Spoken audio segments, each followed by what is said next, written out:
नमस्कार, आप देख रहे हैं मध्य प्रदेश में तीसरी संतान के आधार पर एक अफसर की नौकरी चली गई। IG pension Amit Tomar. मध्य प्रदेश में तीसरी संतान के आधार पर एक अफसर की नौकरी चली गई। आईजी पेंशन अमित तोमर ने गुरुवार को सिंगरौली के सब रजिस्ट्रार अशोक सिंह परिहार को बर्खास्त करने का आदेश जारी किया।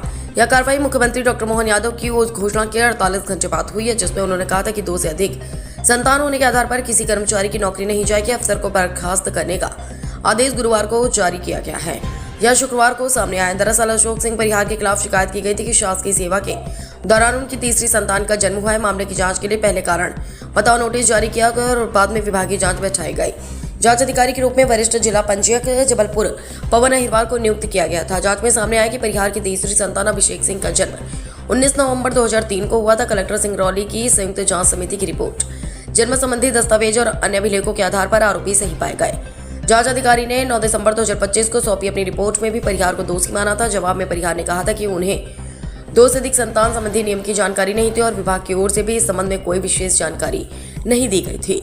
हालांकि विभाग ने इस तर्क को स्वीकार नहीं किया। आदेश में कहा गया कि परिहार वर्ष 1992 में नियमित शासकीय सेवा में थे, इसलिए यह मानना संभव नहीं है कि उन्हें सेवा नियमों की जानकारी नहीं थी।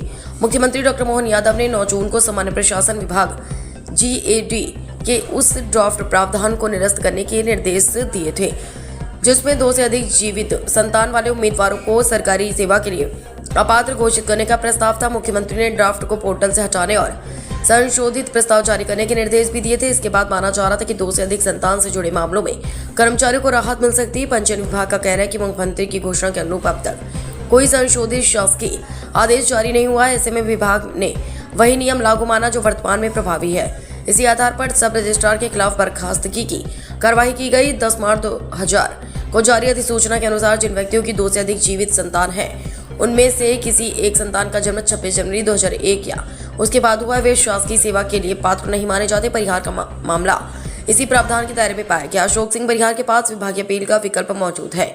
वे बर्खास्तगी आदेश को शासन स्तर पर चुनौती दे सकते हैं। इसके अलावा हाईकोर्ट में भी राहत की मांग की जा सकती है। यदि मुख्यमंत्री की घोषणा के अनुरूप सरकार अलग से आदेश जारी करती है तो इस मामले में नया कानूनी पहलू भी जुड़ सकता है।